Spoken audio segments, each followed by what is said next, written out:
6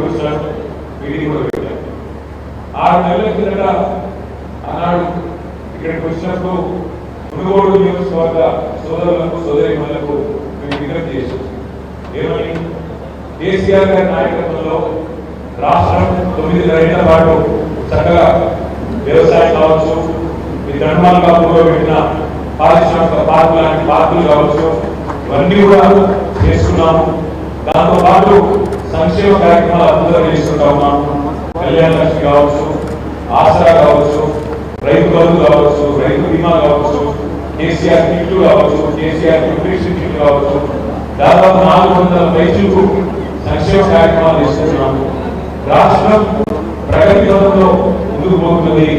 ఈ సమయంలో మోసగాళ్ళు వస్తారు, చాలా మాటలు చెప్తారు. చెప్తే మీరు దయచేసి మోసపోకండి, మోసపోతే మోసపడతాం, ఇబ్బంది పడతామని చెప్పినాం. కరెంటును మంచిగా చేసుకున్నాం, కష్టపడ్డాం, అది కూడా మాయమైతుంది.